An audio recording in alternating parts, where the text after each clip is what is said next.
Hello and welcome to Read Read. Today I'm talking about 60 Stories by Donald Barthelme.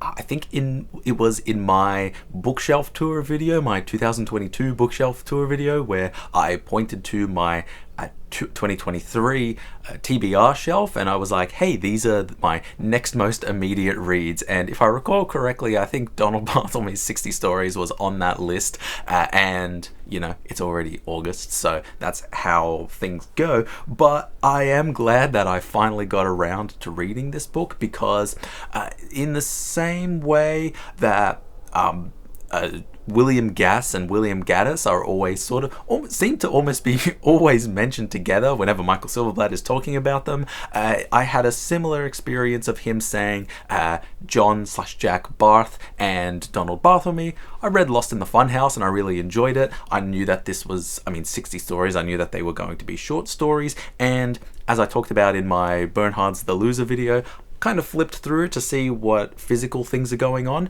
what physical structural text things are going on, and I'm seeing pictures, I'm seeing question and answers, I'm seeing stories that are just lists, I am seeing stories that are dialogue, with the M dashes that don't have any names, and so I knew I was going to be in for a really big thing, or a really sort of monumental reading experience, and I hope to go on and convey in this video just how much I really loved it and how much I was really kind of educated by it almost, because I know this is going to sound so cliche, but there are some truths, like some writing structural craft truths that I felt like I knew, but seeing Barthelme pull them off has just made it so clear to me. And so I'll talk about those. I won't really be able to do an in-depth analysis of any books of any stories, just because, I didn't understand them that much. And I'm not going to lie to you, and I'll also get to that. So I'll talk about some craft things that I learned. I'll talk about continuing despite not understanding, and also I'll read some extracts, but there's not a lot, and most of the extracts are just entire sections. So maybe I'll find one to read, maybe not. But anyway, the sort of truths that were revealed to me. So one of the things that I really, really loved is, just to preface this, no expectations or anything. As a hobby, I like to write short stories, and I'm sort of working on trying to find new things. I am attracted to postmodern metafictional form stuff, but I'm worried that I'm jumping to that without learning my craft. So I'm always really, really cautious and I'm cautious to kind of immediately jump to novelties without actually learning, the proper general basic storytelling ideas. But it's also really, really rewarding when I see somebody who's actually pulling it off. And this whole experience of reading Barthelme was this is how you pull it off. And so some ideas that I always felt. So like I said, there are some stories in here that is just lines of dialogue that are signaled by the M dashes, but we don't know who's talking. And it's not like in Gaddis's recognitions or JR, where with kind of all of JR, but with the sort of party sections in the recognitions, where you hypothetically are able to track who is saying what, and all of the lines can be connected, but it's deliberately shrouded from you. In these stories, you don't know if there's 1, 2, 3 people talking, but the reason why it feels like he's shrouded that information is just because he wants to convey the idea of ideas being transferred.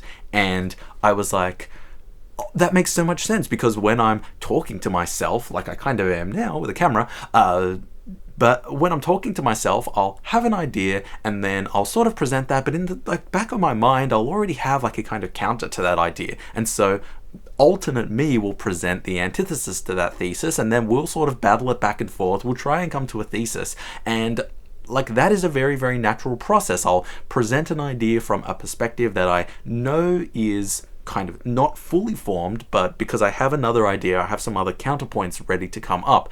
And that is just how, I'll be in dialogue with myself. And I was like, how do I write that process? Because yes, you can have a character, you can just have two characters having a conversation, but they so obviously just become mouthpieces for the certain ideas. And I want to preface that I really, really, really, really loved the book. I didn't end up making a video on it, but I did slightly get this idea in some of the Friends conversations in Sergio de la Parra's A Naked Singularity, where so many of the conversations just felt like conversations de la Parra has with himself.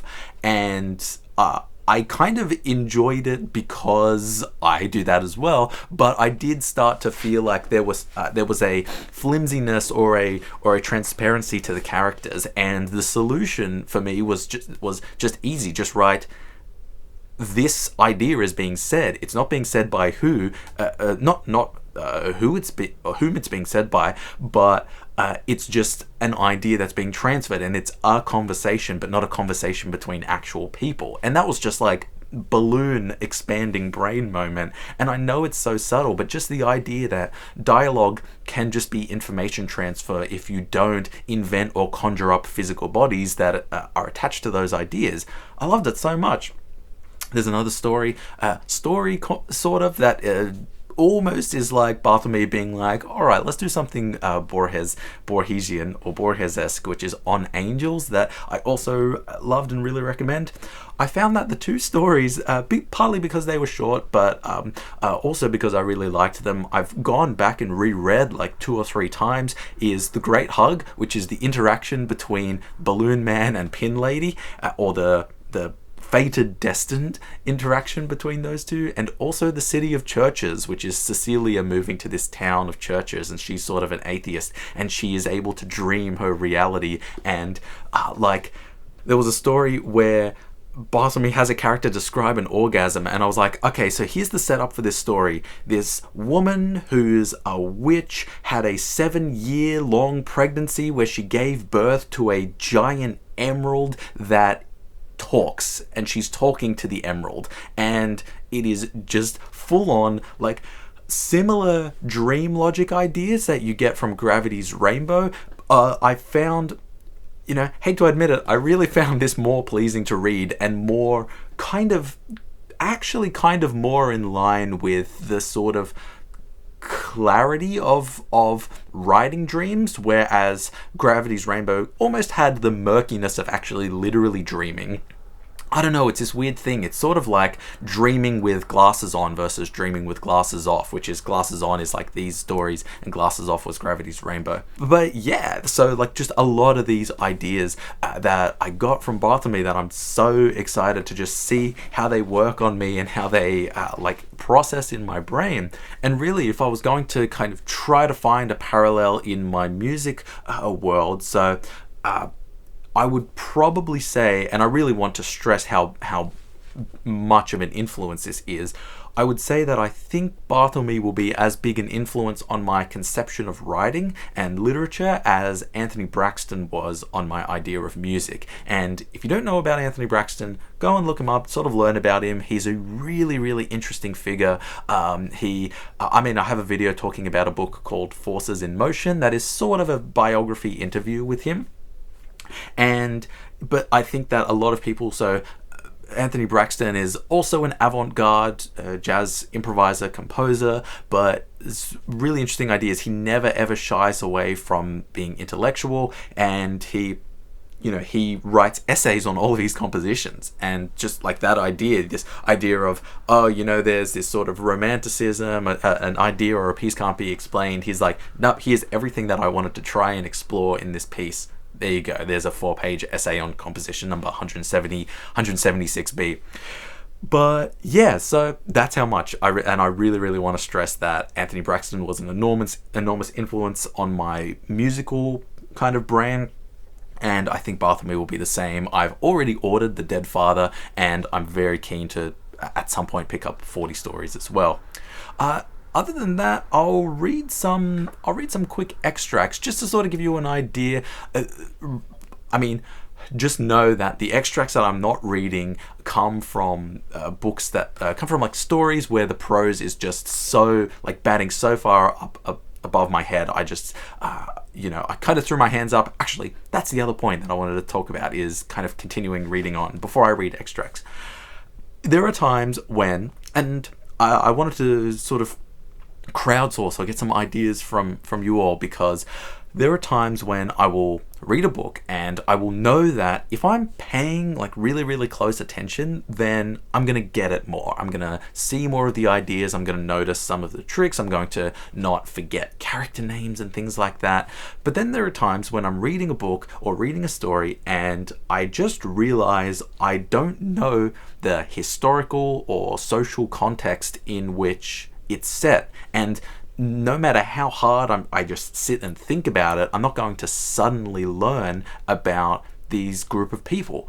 And I felt that hardcore with Gravity's Rainbow. I felt that a lot with some of the stories in this, some of the stories like an Indian uprising. What I wanted to think was, how do you go about that? Because again, as with Gravity's Rainbow, I was conflicted with, if I was to describe my experience reading that book, was I have no idea what this book is about, but I'm really enjoying it. And how do you go about sort of acknowledging that you're not getting everything out of it? You're probably just you're missing so much information that you're absolutely going to need to read and reread this book or story in order to like kind of glean as much as you can out of it. But ought you stop, right? Are you wasting your time? Should you go and do some preliminary research before coming back? And how do you go about or what do you do in the face of really nice writing that you're enjoying? And so because I just felt like there were some stories, even some really, really early on stories, that I was like, Jesus, Barthelme is not pulling any punches and he is not giving an inch. And I really came to change my mind on that. I think that he is, and this is sort of talked about a bit in the introduction, but he wants to explore the boundaries and the limits, but he's always there with you. It's sort of like Pynchon, but he's not, Barthelme and Pynchon as well are never going to pull the sort of tricks on you that someone like Nabokov would. And so as I kind of went on, it was almost like Barthelme just kind of grew on me and was just this almost like benign influence growing, but he's not going away. I just wanted to get your idea. What's the general consensus? Like, if you're enjoying a book, do you just keep reading and be like, I'm okay enjoying a surface level read of it, I'll go back and do some more kind of deeper reading or some more research and then come back to it? Or have you ever been compelled to just be like, I'm wasting my time, I'm not getting what I ought to out of this book, it's time to just stop and leave? But that's all I wanted to talk about. I'll see if I can find any extracts that I wanted to read. Some of them are so here's one that's really quite funny, and there are some kind of clues in syntax that when you see it, you're just like, similar to Kobo Abe, it's like, this person sees the world the way that I see the world, and so I just adore it. And I'm going to read some sentences that remind me of this. This is from Me and Miss Mandible. Only I, only at times, understand that somehow a mistake has been made, that I am in a place where I don't belong. This is from Will You Tell Me? Charles lay in bed with his wife, Irene. He touched a breast, one of Irene's. You have beautiful breasts, Irene, Charles said. Thank you, Irene said, Charles. And just those like little clues. And I know that those are kind of sort of novelty things, but they have they're just so delightful. Just so delightful to read. From The President, one hears only cadences. And then there are some clues in this that I noticed there was a kind of very clear influence from David Foster Wallace. And I think Wallace talked about reading The Balloon as being one of the first pieces of fiction that made him really, really want to be a writer. This is from A Manual for Sons, which again I think is from The Dead Father. And this is quite long, but I want to read the whole thing. Fathers in some countries are like cotton bales, in others like clay pots or jars, in others like reading, in a newspaper a long account of a film you have already seen and liked immensely but do not wish to see again or read about. Some fathers have triangular eyes. Some fathers, if you ask them for the time of day, spit silver dollars. Some fathers live in old filthy cabins high in the mountains and make murderous noises deep in their throats when their amazingly sharp ears detect, on the floor of the valley, an alien step. Some fathers piss either perfume or medicinal alcohol distilled by powerful body processes from what they have been all day long drinking. Some fathers have only one arm. Others have an extra arm in addition to the normal two hidden inside their coats. On that arm's fingers are elaborately wrought golden rings that, when a secret spring is pressed, dispense charity. Some fathers have made themselves over into convincing replicas of beautiful sea animals, and some into convincing replicas of people they hated as children.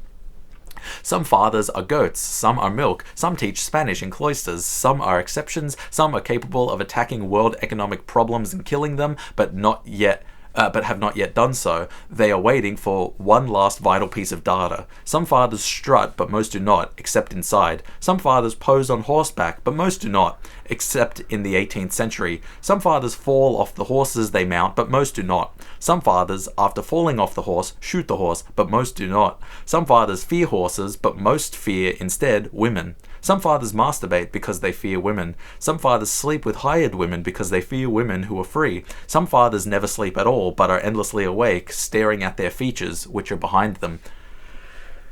What a sentence, man. Holy moly. I mean, not a sentence, it's a paragraph, but like, wow. Just to give you an idea of some of the virtuosity. And then there's the story of Rebecca Lizard, who is being led from a courtroom with a chrysanthemum of Kleenex underneath her nose. Just beautiful, beautiful writing. I loved this so much. I'm very periodically going to dip in and reread some stories. I hope you enjoyed hearing me talk about Donald Barthelme, because I really loved it, and I'm just so keen to honestly make like a follow-up video talking about specific stories that I loved. But just overall, the conglomerate of 60 stories, those are my impressions. I hope you enjoyed, and I'll see you in the next video.